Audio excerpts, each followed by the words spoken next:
Hola, vamos a proceder ahora a resolver el cuarto problema de la conexión de problemas de máquinas síncronas. Tenemos una máquina, un alternador en este caso, es la misma máquina que hemos venido usando desde el problema 1.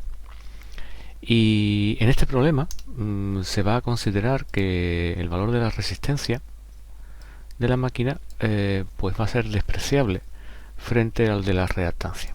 Es el criterio de simplificación que generalmente utilizamos en este tipo de problemas.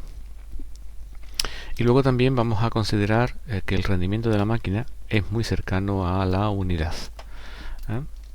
Entonces toda la potencia que por el eje, en el caso de funcionamiento como generador, ¿no? Como es este caso, repito, toda la potencia que por el eje le inyecta el motor primario, pues es igual a la potencia eléctrica activa que produce la máquina. Bien, la máquina, la máquina, seguimos leyendo, está arrastrada por un motor primario, una turbina en este caso, y se efectúa una conexión de la máquina a una red de tensión y frecuencia constante. La tensión de la red en el punto de conexión es igual a la nominal del alternador, que recordamos que era de 6600 voltios de línea, y las frecuencias son de 50 Hz o es de 50 Hz. Una vez conectado, como ya sabemos de la teoría, el alternador pues tiene una situación flotante donde la fuerza electromotriz inducida y la tensión de la red están en fase. Son iguales y están en fase.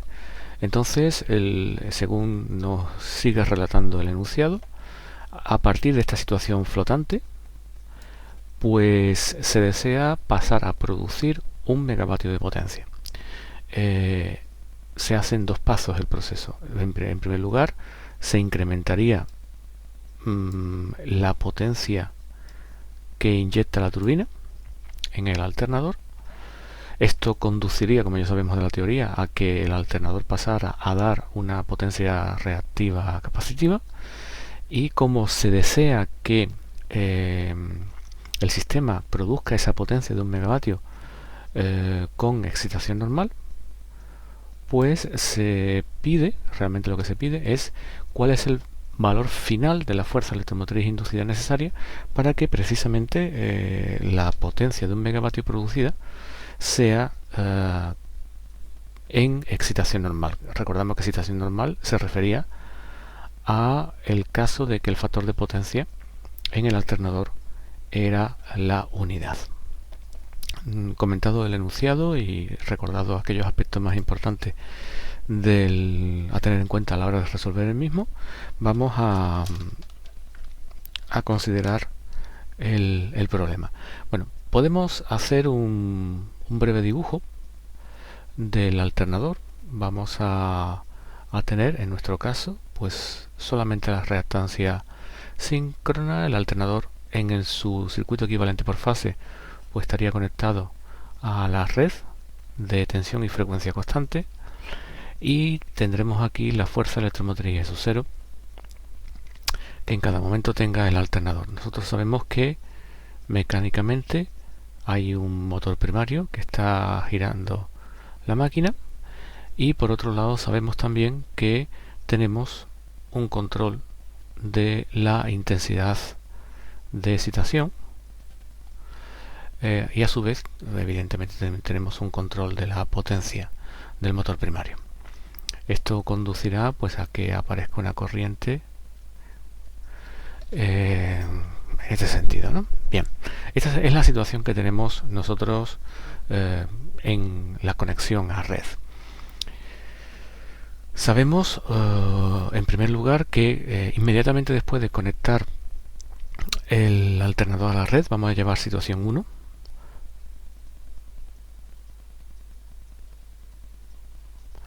Pues inmediatamente después de la conexión a red, lo que se verifica es que la fuerza electromotriz y la tensión por fase son iguales en amplitud y en módulo. Esto quiere decir que en la situación 1 la fuerza electromotriz pues será igual a la tensión de fase. Estamos hablando de valores por fase, que son los que vamos a utilizar en las ecuaciones, y dado que la tensión de red es en 1600 voltios, pues la tensión de fase, la FEN de fase, cuando conectamos el motor pues será 3810,5 voltios. Ese es en módulo. En ángulo, como estamos siempre considerando la tensión de fase de la red con fase 0, con ángulo 0, pues el fasor en el instante de conexión a red, medido con respecto a la tensión, pues tendrá también fase 0. A partir de esta situación flotante, como le hemos denominado, vamos a pasar a una situación 2, donde incrementamos la potencia del motor primario de forma tal que la potencia generada sea de 1 megavatio. Si actuamos sobre el motor primario, inyectando potencia en el eje, y la máquina a su vez convierte esa potencia en potencia eléctrica. Bien, como no se actúa como la intensidad de excitación para el caso 2, será igual que la intensidad de excitación 1, eso conducirá a que la fuerza electromotriz 2 en módulo es igual al módulo de la fuerza electromotriz 1. Pero el ángulo delta pues será uno distinto. Como sabemos, el ángulo delta tiene que ser distinto de 0 para que se pueda producir potencia. Esto lo sabemos de la teoría. Bien, pues precisamente vamos a utilizar la expresión de la potencia generada en el alternador. La expresión de la potencia, que liga los módulos de fuerza electromotriz, de tensión, reactancia síncrona y ángulo de carga, ángulo que forma E con V. Nosotros sabemos que esa potencia ha de ser 10 elevado a 6 y también conocemos los módulos de I de V, que evidentemente siguen siendo iguales los módulos.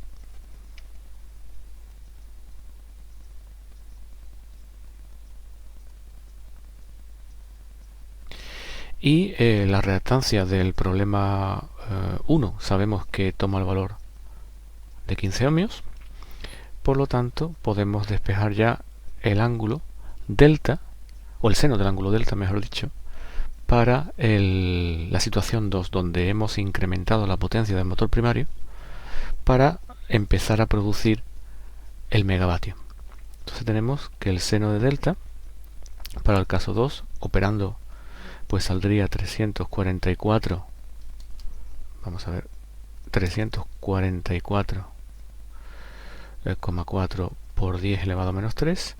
Esto se corresponde con un ángulo delta de 20,14 grados. Ángulo positivo, puesto que está trabajando la máquina como generador.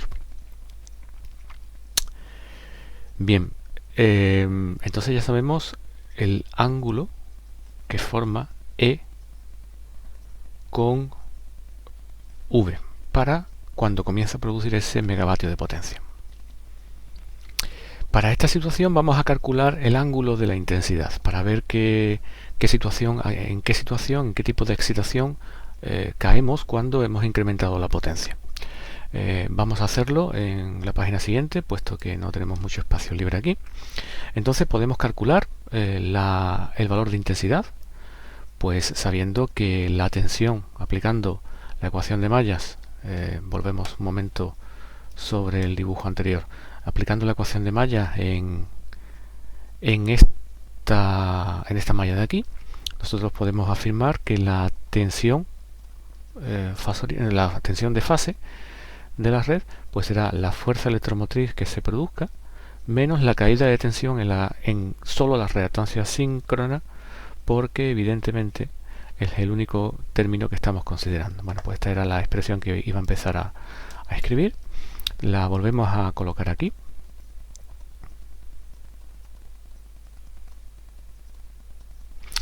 Y de aquí despejamos el valor de la intensidad. Vamos a calcular el valor de la intensidad para el caso 2, puesto que ya conocemos pues todos los parámetros necesarios, ¿no? Nos quedaría el valor de la intensidad, nos quedaría como E menos V dividido de la reactancia, ¿no?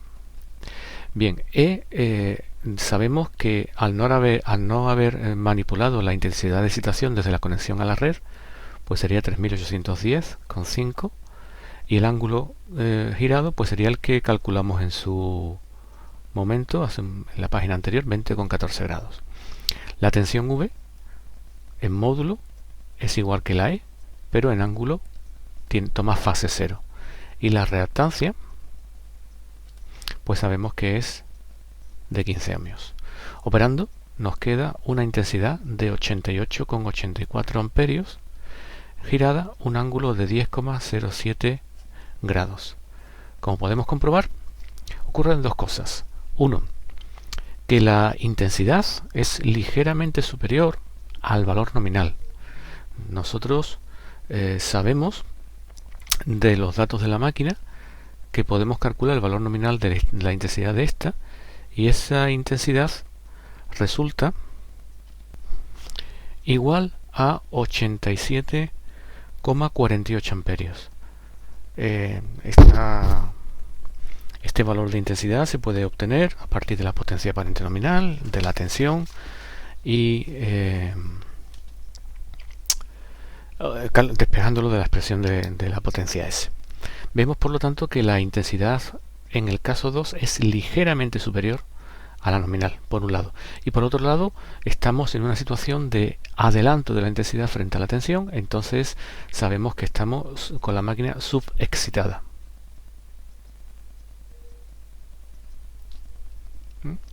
Bien, ahora esto siempre ocurre, ¿no? Siempre ocurre si nosotros partimos de una situación de estado flotante e incrementamos la potencia producida por la máquina sin tocar la intensidad de excitación, sabemos que pasamos a una situación de subexcitación. Y ahora lo que vamos a hacer es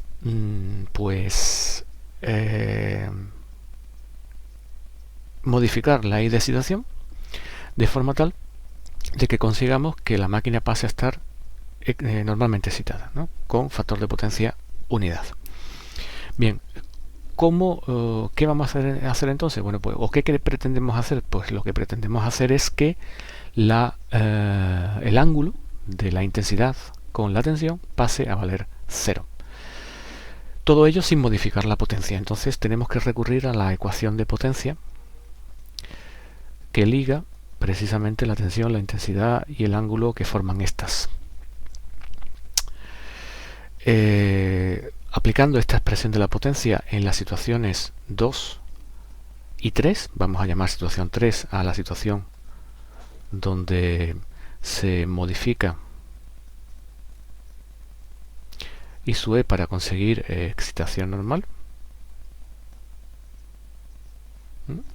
Entonces vamos a calcular la potencia 2, que sabemos que es 1 megavatio, y que tiene que ser igual a raíz de 3 por la tensión de línea, 6600 voltios, por la intensidad de línea,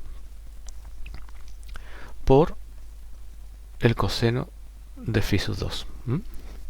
Y esto tiene que ser igual a la potencia 3, no ha de modificarse, y esa potencia 3 será raíz de 3, pues por 6600, por I3 y por el coseno de phi sub 3. Sabemos que el coseno de phi sub 3 será pues coseno de 0, es decir, la unidad. Por lo tanto, de esta expresión, de esta igualdad de aquí, simplificando,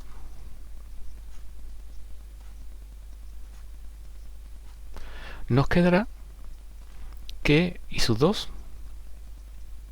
coseno de phi sub 2 será la intensidad 3 que ha de el módulo de la intensidad 3 que ha de circular en el caso de que nos ocupa, ¿no?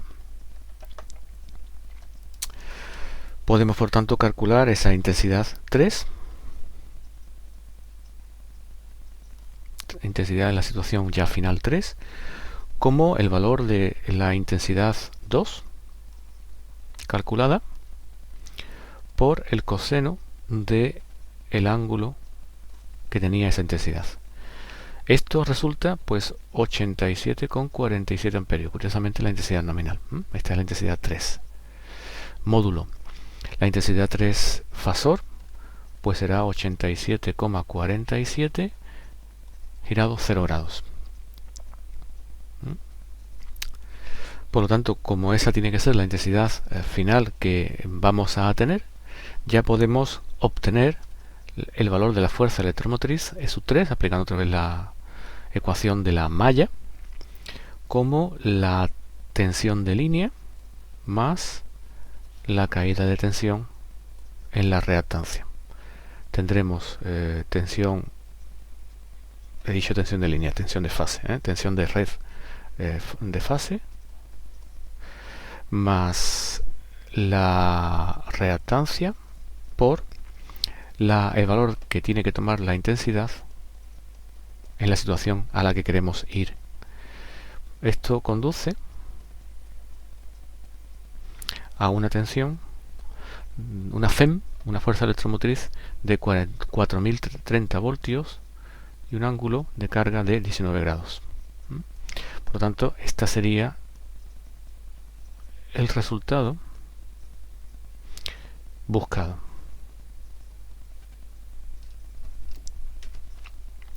Lo marcamos como resultado final. Y con esto se puede dar por terminado el problema cuarto